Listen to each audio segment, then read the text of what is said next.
The room went silent when she asked it. Not the polite kind of silence, the kind that swallows oxygen, the kind where a single breath sounds like a confession. She leaned forward across the long glass table, CEO badge catching the light, eyes locked on mine like she already knew the answer, but needed me to say it out loud. "Why," she said slowly, "does your daughter call me Mommy?" My chest tightened. My fingers went cold, and in that moment, I realized this question wasn't about a child's word. It was about a lie that had been growing for years, a lie that had already cost me my marriage, a lie that would cost her everything. Because the truth I was about to tell her didn't just explain my daughter. It exposed a betrayal that started long before this boardroom and ended with a woman who thought she controlled everything, realizing she never controlled the one thing that mattered. Her face was calm, confident, untouchable. She had no idea what was coming. Welcome to my YouTube channel. This is my story of betrayal, and if you've ever trusted the wrong person, hit that subscribe button because you are not alone. Here is how it happened. I'm a single father. That's usually the first thing people notice, not because I announce it, but because my life is built around one small human who calls me Dad and believes I can fix anything. Her name is Lily. She's 6. She has my eyes, her mother's stubbornness, and a way of calling people by the name she feels, not the one she's taught. Which is how this story begins. Not in a boardroom, not with power or money, but with a little girl holding my hand in the lobby of a glass skyscraper, looking up at the most powerful woman in the building and smiling like she'd finally come home. "Mommy," Lily said, loud and clear. Every head turned. I laughed it off that day. Everyone did. Kids say strange things, right? That's what I told myself. That's what she told herself. But words don't come from nowhere, and children don't invent attachments without reasons adults refuse to see. I was reading comments on my YouTube videos the other day, and I realized I wasn't the only one who ignored the first red flag because it didn't scream, it whispered. 3 years earlier, my life looked very different. I wasn't a single dad, I wasn't careful, and I definitely wasn't suspicious. I was married, happily, or so I thought.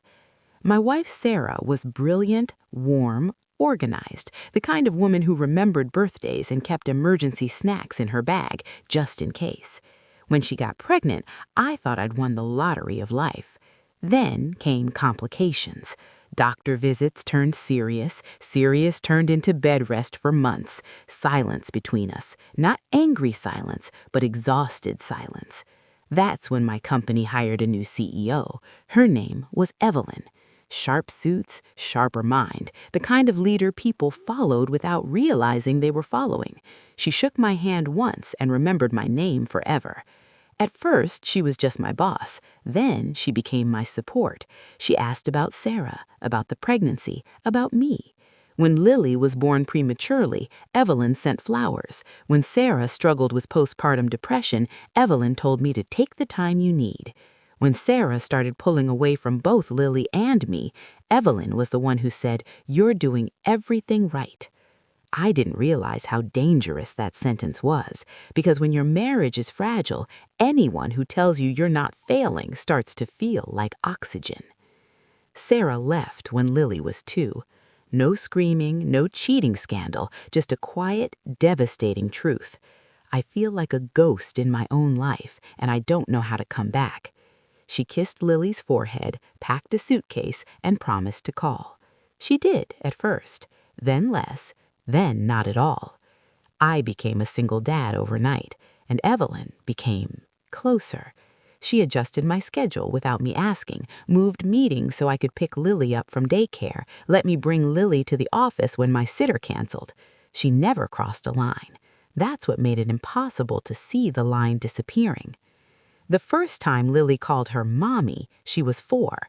We were in the break room. Evelyn knelt down to Lily's height, fixing a button on her coat. "Your daddy works too hard," Evelyn said gently. Lily touched her cheek. "Mommy works hard too," she replied. I froze. Evelyn laughed, soft, surprised. "Oh, sweetheart, I'm not—" But Lily had already run off. We both stood there, smiling too much. "She misses her mom," I said quickly. Evelyn nodded. "Of course." But something passed between us then. Not attraction, recognition. Over the next 2 years, Lily and Evelyn crossed paths dozens of times. School events, office visits, charity galas where Lily wore a dress Evelyn picked because it matches your eyes. Evelyn never corrected her. I told myself it was kindness. I told myself it was harmless. But children don't mislabel people they feel safe with. They label people who show up. And Evelyn was always there. Which brings us back to the boardroom, to the silence, to the question that shouldn't have been asked but couldn't be avoided. The truth has a strange weight to it. You don't feel it while you're carrying it, only when you finally set it down in front of someone else. I stood there in that boardroom, the projector humming behind me, executives pretending not to listen, and Evelyn waiting like she was prepared for anything. She wasn't. "I never told Lily to call you Mommy," I said calmly. "She chose that word on her own." Evelyn exhaled, relieved too quickly. Children do that, especially when someone fills a role, I interrupted. That stopped her. I didn't raise my voice. I didn't accuse. I just stated a fact. "And the real question," I continued, "isn't why my daughter calls you Mommy." Now her jaw tightened.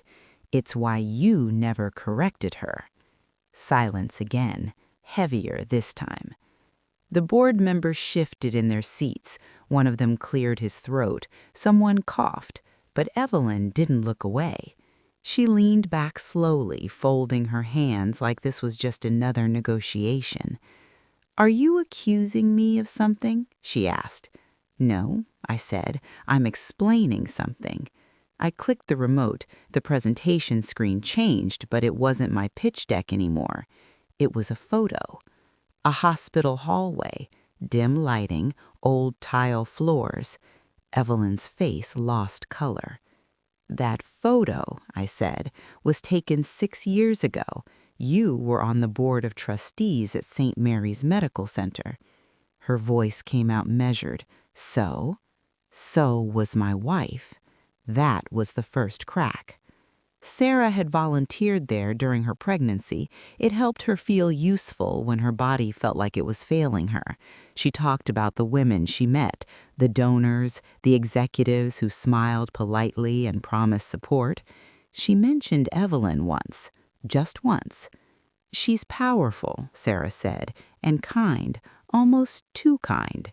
At the time, I didn't think anything of it. Now everything clicked into place. "Do you remember Sarah?" I asked softly. Evelyn swallowed. "I meet a lot of people." "I met you 3 times," I replied. "Once during a fundraiser, once in the maternity ward, and once alone." Her eyes flickered. I didn't need confirmation. "I found the emails last year, archived, forgotten, between you and the hospital's legal department." The board murmured now. Evelyn straightened. "You went through my—" "No," I said, "through Sarah's." That shut her down. After Sarah left, I found messages she'd never sent, drafts, unsaved notes, apologies to someone she never named. I paused, let it sink in. "She was planning to confront you." Evelyn's breath hitched, just slightly. "She believed," I went on, "that the stress she went through during pregnancy, the pressure, the meetings, the constant gentle encouragement to attend events, played a role in Lily being born early." "That's absurd," Evelyn snapped. "There's no proof." "There doesn't need to be," I said, "because this isn't about liability." I looked her straight in the eye. "It's about guilt." Evelyn stood up. "I will not sit here and be emotionally blackmailed. If you have an accusation, make it. Otherwise—" You paid for Lily's NICU wing, I said quietly. She froze. An animus donation, large enough to fund equipment upgrades, staff bonuses, counseling services. The room was completely silent now. You didn't know who Lily was to me back then, I said, but when you found out, when you realized my daughter was the premature baby from St. Mary's, you started showing up. Evelyn shook her head. That's a coincidence. No, I replied, that's a pattern. I changed the slide again. Security logs, visitor sign-ins, dates and times. You visited the NICU 6 times, more than some parents. Her lips parted, but no sound came out. And when Sarah left, I added, you didn't step away from our lives. You stepped closer. I lowered my voice. My daughter doesn't call people mommy because they're nice to her. She calls someone mommy because they feel familiar, because they were there before she had words, before memory formed. I let that hang. You held her, didn't you? Evelyn sank back into her chair. The board didn't matter anymore. The company didn't matter. This was no longer a professional reckoning. It was a personal one. I never meant to replace anyone, she whispered. I nodded. I think, I said carefully, you thought you were fixing something, making amends. Her voice broke. I didn't think she'd remember. That's the thing. She doesn't remember you. I leaned in. She remembers how you made her feel. Evelyn covered her mouth. For the first time since I'd known her, she looked small. I never told anyone, she said. Not about Sarah, not about the hospital. I thought if I gave enough, if I helped enough, you could outrun it, I finished. She nodded. But guilt doesn't disappear. It waits. The board chair stood. This meeting is adjourned. No one argued. As people filed out, Evelyn stayed seated. So what happens now? She asked quietly. I picked up my bag. Now you answer the question you should have asked yourself years ago. She looked up at me, eyes red. What question? I paused at the door. Why did my daughter choose you? Because the answer to that wasn't flattering, and once she understood it, she'd realize the most painful part of all, that Lily wasn't calling her mommy out of love. She was calling her mommy out of absence, and the next thing Evelyn would discover would destroy the version of herself she'd spent her whole life protecting.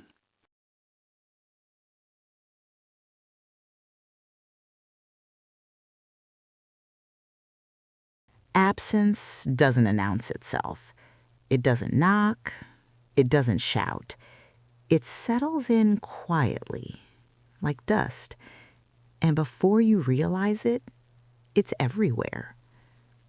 Evelyn didn't sleep that night. She told me that later, weeks later, when everything had already fallen apart. But I could see it on her face the very next morning. The sharp edges were gone. The perfect posture was cracked. Her confidence looked tired. She called me into her office before anyone else arrived. No assistants, no glass walls, no power plays. Just 2 chairs and a silence that felt unfinished.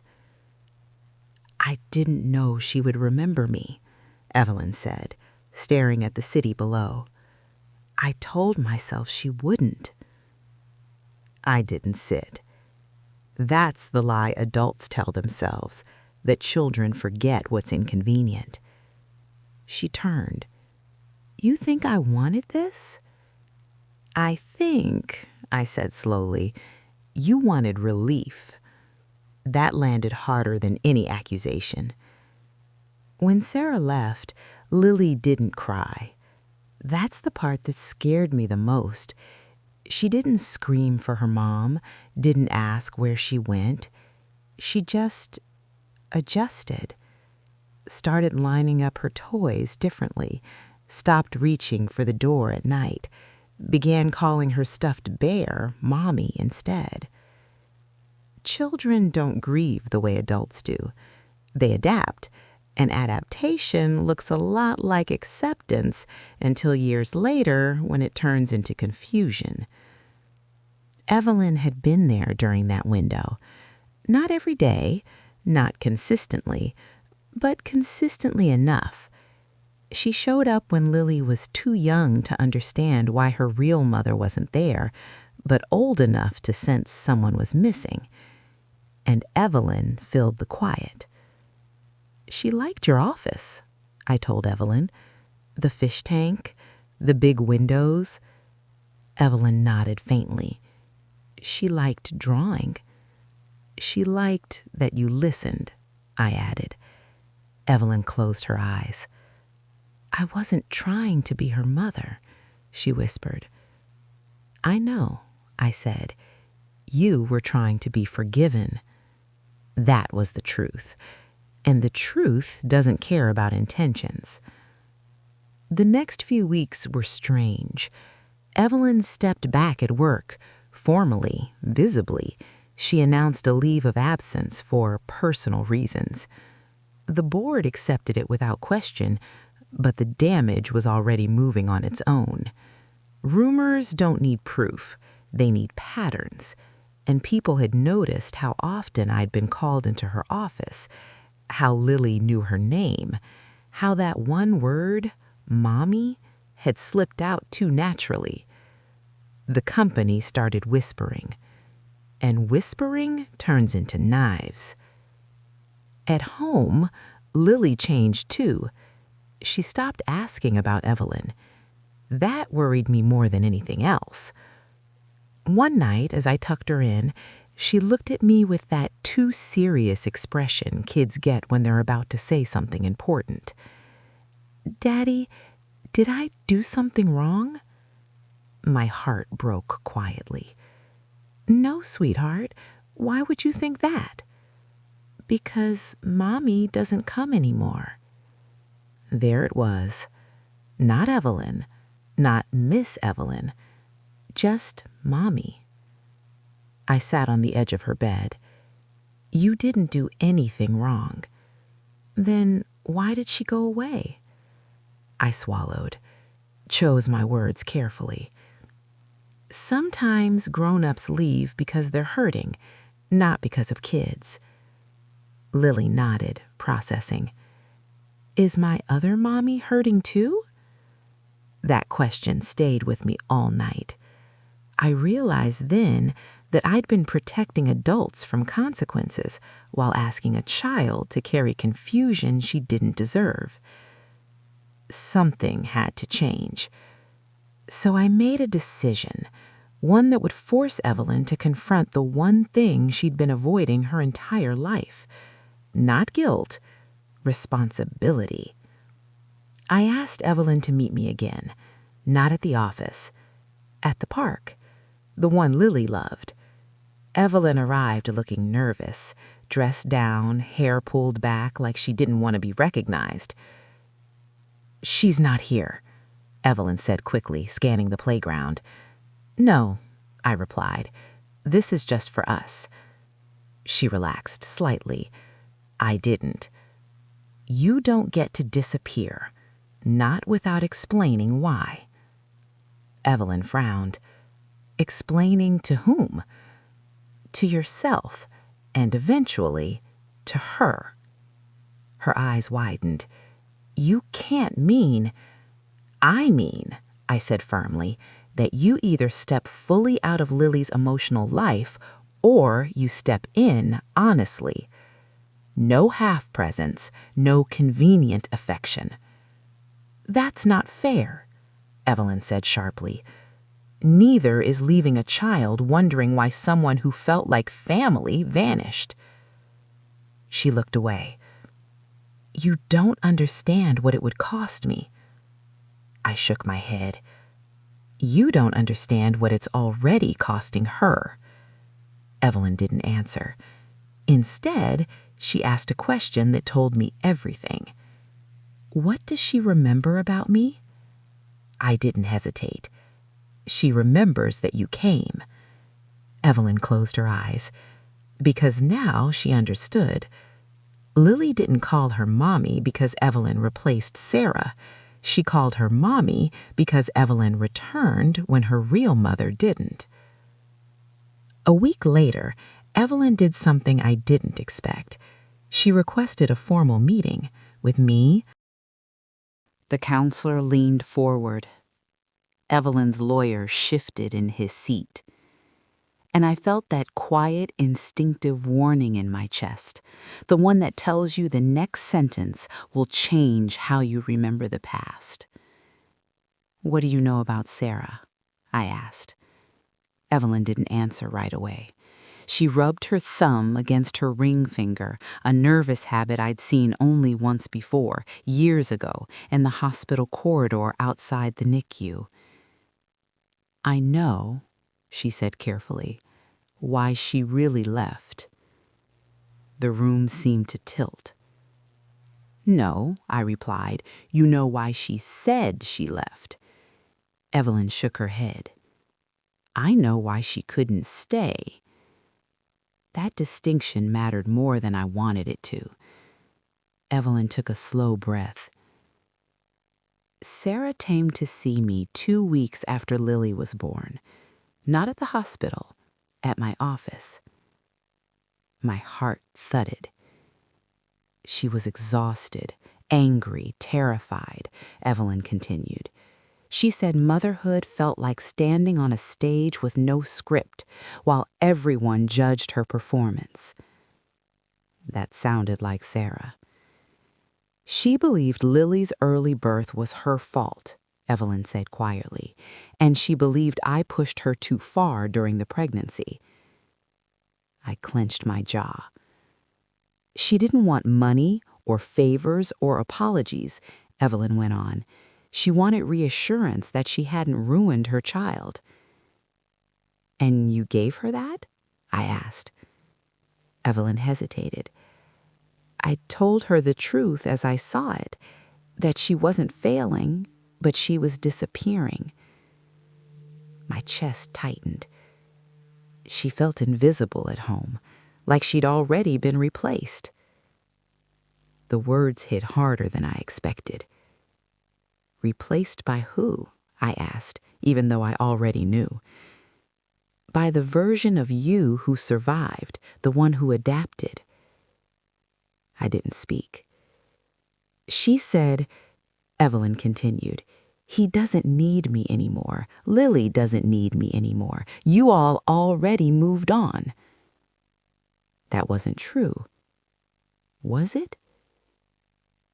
"She asked me something that day." "What?" I asked. "If leaving," Evelyn whispered, "would be better for Lily than staying broken." The counselor inhaled sharply. "And what did you say?" I asked. Evelyn met my eyes. "I said, sometimes the bravest thing a parent can do is step away before they teach their child how to disappear." The room fell into stunned silence. I stood up so fast my chair scraped the floor. "You told my wife to leave," I said. "I didn't tell her to abandon her child. I told her to get help, to heal, to come back when she was whole." "But she never did," I said. Evelyn's eyes filled. "I know." After that meeting, I drove home in silence. Every memory replayed differently now. Sarah standing in the doorway, suitcase by her side. The way she hugged Lily like she was memorizing her. The way she whispered, "I'm sorry," like it was a promise she couldn't keep.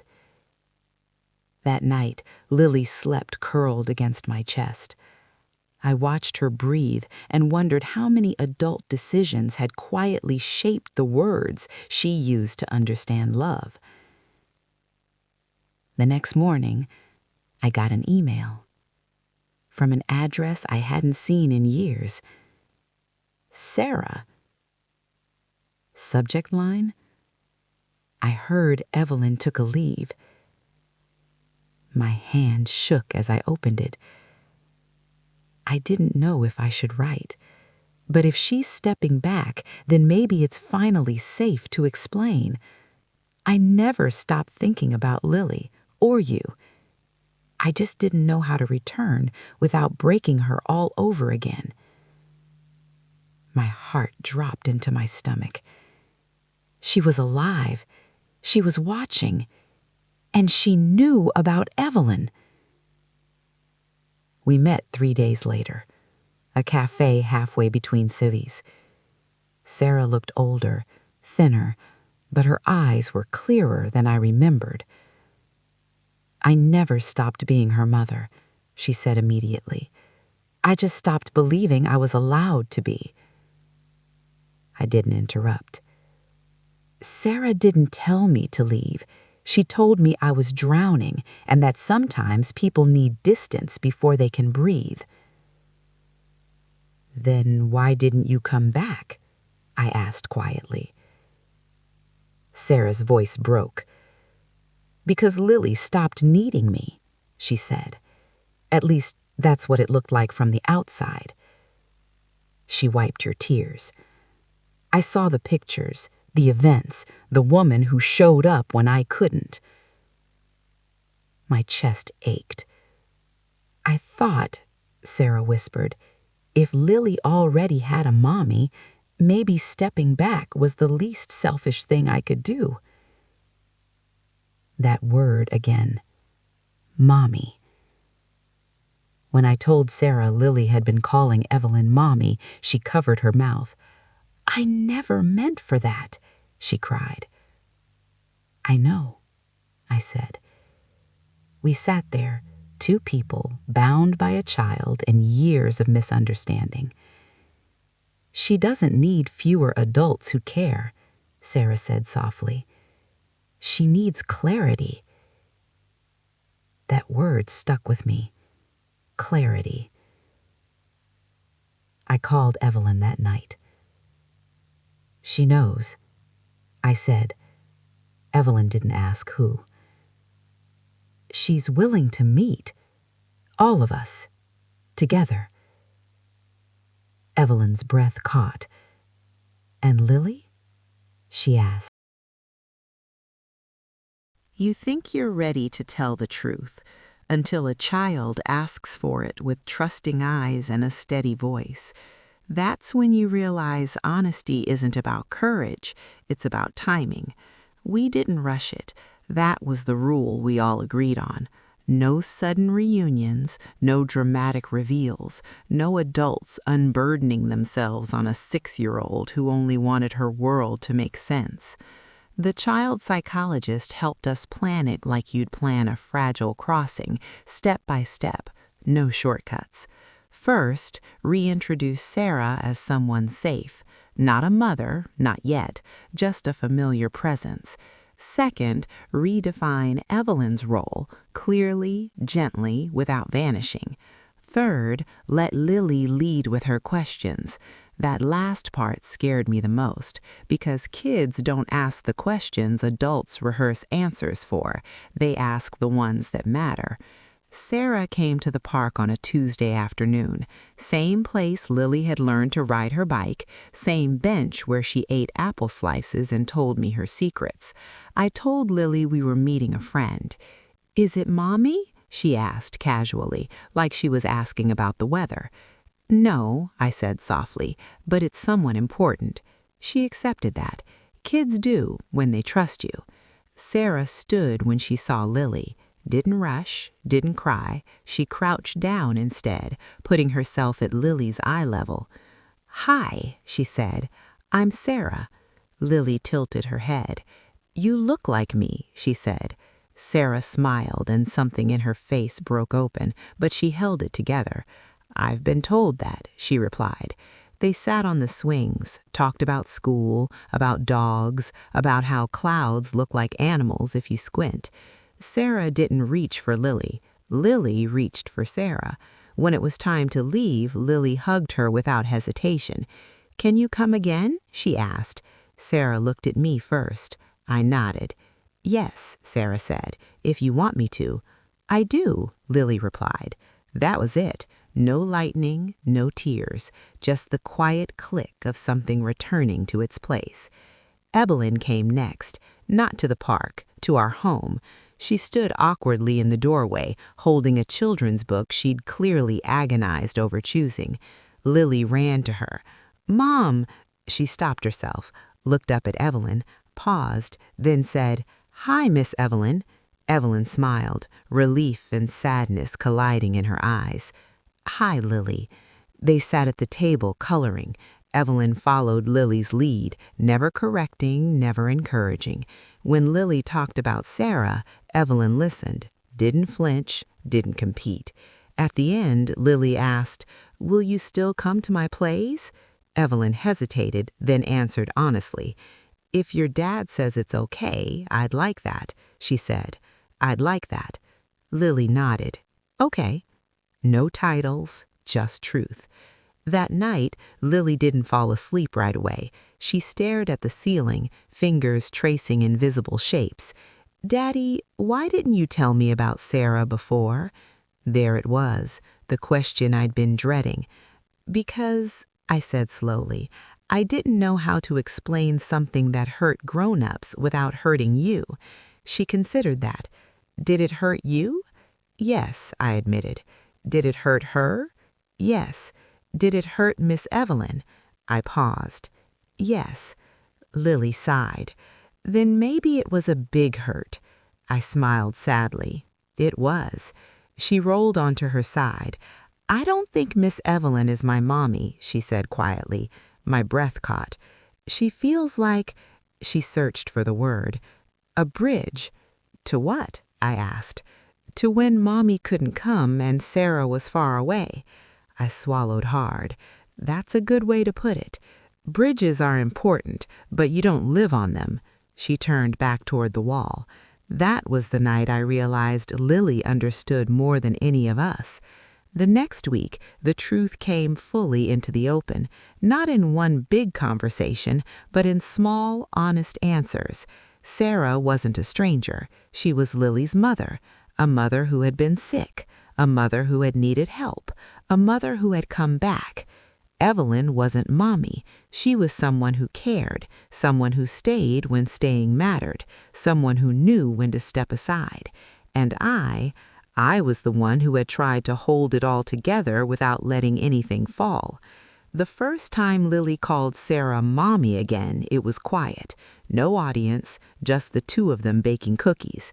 Sarah froze. Lily looked up. "You okay?" Lily asked. Sarah nodded, tears spilling freely now. "I am." Evelyn heard about it later. She didn't react the way I expected. She smiled. "Good," she said. "That's how it should be." Then she surprised me. "I need to do something," Evelyn said, "for myself." She resigned as CEO 2 days later. No scandal, no press tour, just a statement about stepping away to reassess priorities. People were shocked. They didn't know the half of it. A month passed. Life found a new rhythm. Sarah moved closer. Lily split weekends between homes. Evelyn kept her distance but never disappeared. And just when I thought the storm had finally passed, I got a call from the board. They wanted to speak to me, not about Evelyn, about something she had left behind, something buried in old records, something that suggested Evelyn's guilt started with Sarah and didn't end with Lily. As I hung up the phone, my hands trembling, I realized the question, "Why does your daughter call me mommy?" had never been the real beginning. It was the echo of a much older truth, one that was. The board didn't ask me to come in right away. That was the first sign this wasn't routine. When powerful people delay a conversation, it's usually because they're deciding how much truth they're willing to admit. 2 days later, I was sitting in the same boardroom, but Evelyn's chair was empty. It looked smaller without her, or maybe it was the silence that made it feel that way. We found something, the board chair said carefully, while reviewing historical records connected to Evelyn's tenure. I didn't speak. When she resigned, he continued, she waived certain confidentiality protections voluntarily. That caught my attention. She didn't have to do that, I said. No, he agreed, which tells us she expected this to surface. He slid a folder across the table. Inside were reports, complaints, settlements, all sealed, all legal, all familiar in the worst possible way. Years before Sarah, years before Lily, there had been another woman, another employee, another pregnancy complicated by stress, pressure, and quiet manipulation masked as mentorship. The child had survived. The marriage hadn't. The mother had disappeared from corporate life entirely, and Evelyn had paid for everything. Therapy, relocation, education funds, not as hush money, as penance. My stomach turned. This isn't a pattern, the board chair said quickly. It's not criminal, but it is concerning. I closed the folder. She doesn't hurt people intentionally, I said slowly. No, he replied, but she has a way of inserting herself in vulnerable moments. I thought of Lily, of the NICU, of the way Evelyn showed up when absence created space. She confuses repair with redemption, I said. The board chair nodded grimly. We believe, he added, that Evelyn didn't step down because of you. I looked up. She stepped down because she finally realized she couldn't keep confusing the two. I left the building feeling heavier than I had in months. Evelyn wasn't a villain. That almost made it worse, because it meant she'd been repeating the same mistake again and again, thinking care could erase consequence. I called her that night. She answered on the second ring. So they told you. Yes. She exhaled. I hoped they would. Why didn't you ever stop? I asked. She was quiet for a long time. Because fixing things made me feel useful, and being useful kept me from feeling replaceable. That sentence explained everything. Her ambition, her control, her need to matter. You didn't replace Sarah, but you made it harder for her to come back. I know, Evelyn whispered. And Lily? I asked. She was never mine. I just stood where someone else should have been. A week later, Evelyn asked to see Lily, just once. Not to say goodbye, she insisted, to say thank you. Sarah hesitated. I understood why, but Lily had already noticed her absence. Is the bridge gone? She asked one night. No, I said, just not in the middle anymore. That seemed to satisfy her. So we agreed. We met at the library, neutral ground, safe. Evelyn brought no gifts, just herself. She knelt in front of Lily. Hi, she said. Hi, she smiled. I wanted to tell you something important. Is that okay? Lily nodded. I'm really glad I got to know you. You helped me learn something. What? Lily asked. That loving someone means knowing to step back, Evelyn replied. Lily considered that. Like when you move so someone else can sit? She asked. Evelyn laughed softly. Exactly like that. Lily hugged her, not tightly, but sincerely. When Evelyn stood, her eyes were wet but peaceful. She looked at me. Take care of her, she said. I will. And for the first time, I believed she was letting go. That should have been the end, a clean closing, but life rarely offers those. 2 nights later, Sarah called me, her voice shaking. I got a message, Sarah said, from someone who used to work with Evelyn. What kind of message? I asked. She says there's more, Sarah whispered, and that Lily might not be the only child affected. My heart sank, because suddenly this wasn't just about our family anymore. It was about a truth that had been buried too long, and whether protecting one child meant exposing a legacy that would hurt many more.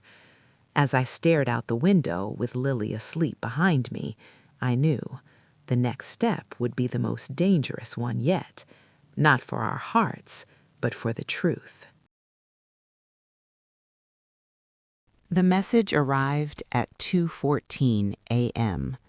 No subject line, no greeting, just 7 words that made my chest seize. Your daughter is not the only one. I stared at the screen, the glow lighting up the dark bedroom while Lily slept peacefully down the hall, unaware that the story surrounding her life was about to explode outward, far beyond our family. I called the number immediately. No answer. Then a text followed. If you want the full truth, meet me. Tomorrow, noon. An address. An old office complex on the edge of the city, and suddenly everything Evelyn had ever said about guilt, redemption, and stepping back felt dangerously incomplete. I didn't tell Lily. I didn't tell Sarah. Not yet. Some truths need to be scoped before they're shared, or they detonate in the wrong hands. At noon, I walked into a building that smelled like dust and old paper. A woman sat waiting in the corner of a nearly empty cafe. Mid-40s, nervous posture, eyes scanning exits.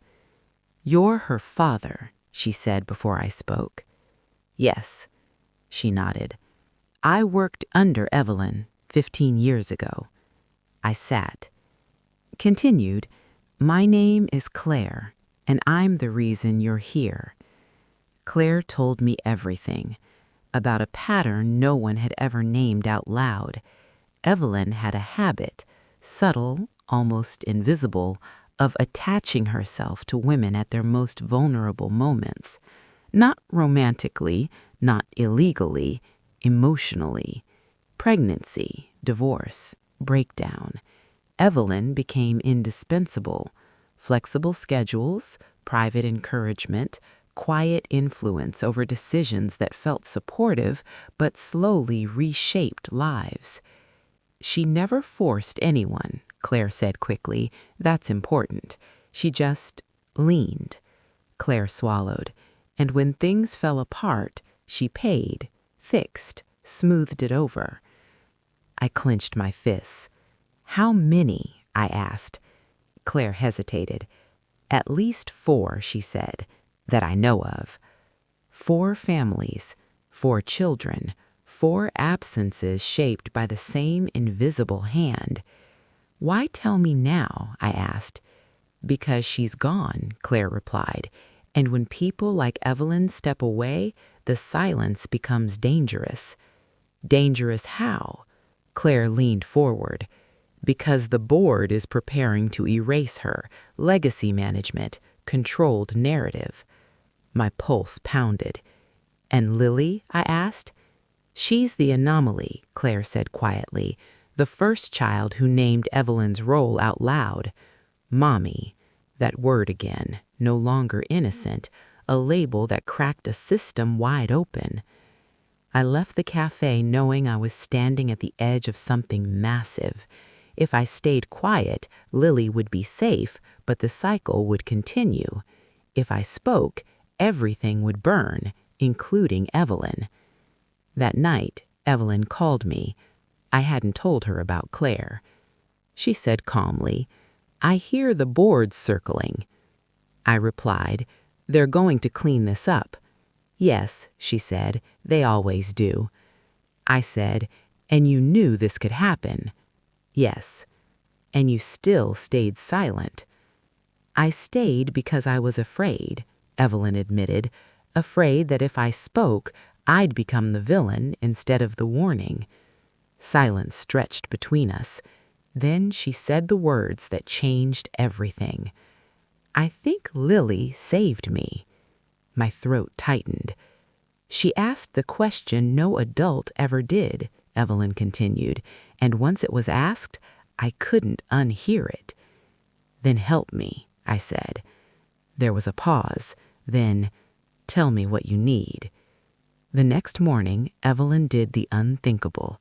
She requested a full public hearing with the board.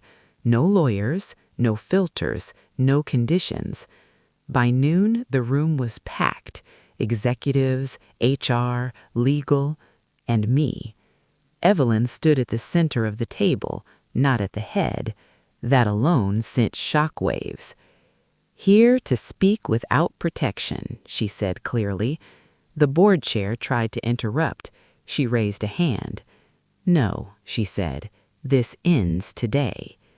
She spoke about guilt, about control disguised as care, about the way power bends boundaries even when intentions feel good. "I didn't create the pain," she said, "but I positioned myself where pain could form."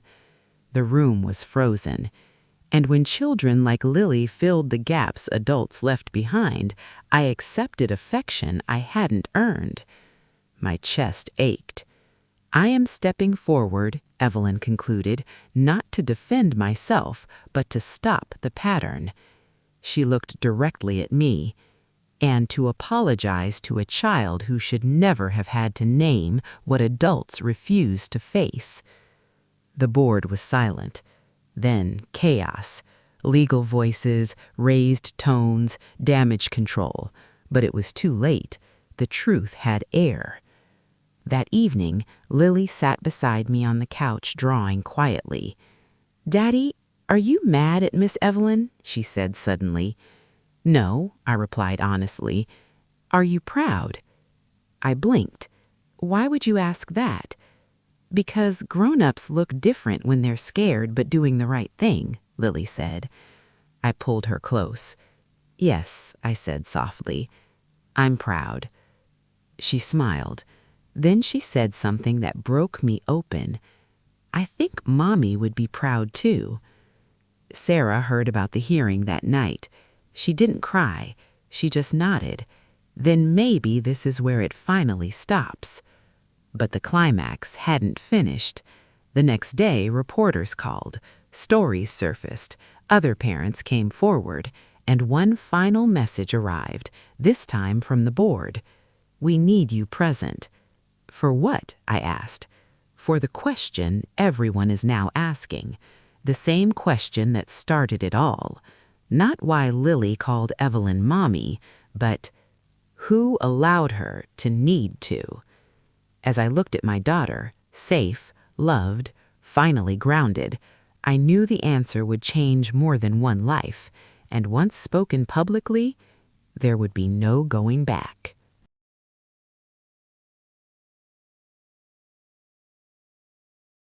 The room was full, not just with people, but with weight. Every chair taken, every wall lined, reporters outside, quiet for once, waiting for the right soundbite to tear apart. But this meeting wasn't for them. It was for the question. The board chair stood, hands clasped like he was holding something fragile. "We've spent weeks asking the wrong thing," he said, "so today we're asking the right one." He looked at me. "At what point," he continued, "did systems fail so badly that a child had to assign a parent where one was missing?" No one spoke, because the answer wasn't a name. It was a mirror. I stood up, not because I was asked to, but because it felt wrong to stay seated. "My daughter didn't call Evelyn Mommy because Evelyn wanted her to," I said calmly. A few pens stopped scribbling. "She did it because children name safety," I continued. "And when adults leave gaps, children don't analyze causes, they fill them." I looked around the room. She filled absence with presence, confusion with familiarity, silence with a word that made sense to her. Mommy. A word that had never been an accusation, only a signal. Evelyn sat quietly this time. No speeches, no control, just listening. I glanced at her. "This story doesn't end with blame," I said. "It ends with responsibility." I turned back to the board. My wife left because she believed she was hurting her child by staying broken. I said she stayed away because she thought her daughter had moved on. Sarah inhaled sharply beside me. And Evelyn, I added, didn't steal a role. She stood in a space no one clarified. The room shifted, because clarity is uncomfortable, but it's also freeing. The board chair nodded slowly. We can't undo the past, he said, but we can change what comes next. Policies were announced: oversight, boundaries, independent support for vulnerable employees. Not perfect, but real. Evelyn's legacy wouldn't be erased. It would be reframed, not as a hero, not as a villain, but as a warning and a lesson. That evening, the three of us met one last time. No lawyers, no counselors, just parents. Sarah spoke first. I don't blame you, she said to Evelyn, but I don't want my daughter confused again. Evelyn nodded. She won't be. She turned to me. I won't attend events, she said. I won't insert myself. If Lily ever sees me, it will be as someone who once cared, not someone she needs. I respected that. Then Evelyn did something unexpected. She stood and bowed her head slightly towards Sarah. Thank you, she said, for coming back. Sarah's eyes filled, and for the first time, there was no tension between them, just closure. Lily learned the rest slowly, in age-appropriate truths, that Sarah was her mommy, that mommy had been sick, that sometimes grown-ups need help too, that Miss Evelyn was someone who cared, but not a parent. And you? Lily asked one night. I'm always your dad, I said. She smiled, satisfied. Good, she said. I like that one the best. Months passed. Life became quieter, not easier, but clearer. Sarah and I learned how to co-parent again. Awkward at first, then steady. Evelyn moved out of the spotlight entirely. She started working with policy groups, never leading, always listening. I didn't follow closely. Some stories don't need epilogues. One afternoon, Lily came home from school with a drawing, 3 stick figures holding hands. This is my family, she said. Who's that? I asked, pointing. Mommy, she said, pointing to Sarah. And that? Daddy. And this? That's me. I smiled. And the bridge? I asked gently. Lily laughed. Bridges aren't people. They're just how you get somewhere. Then she added something that will stay with me forever. But you don't stop on them. That's the moral of this story. Not about betrayal, not about power, but about presence. Children don't need perfect parents. They need honest ones. They don't need heroes who stay forever. They need adults who know when to step forward and when to step back. If you're watching this and you've ever wondered whether your absence mattered, it did. If you've ever stayed because leaving felt safer, it wasn't. And if you've ever been called something you didn't earn, ask yourself why. Because sometimes the most devastating question a child can ask isn't spoken in a boardroom. It's whispered at bedtime.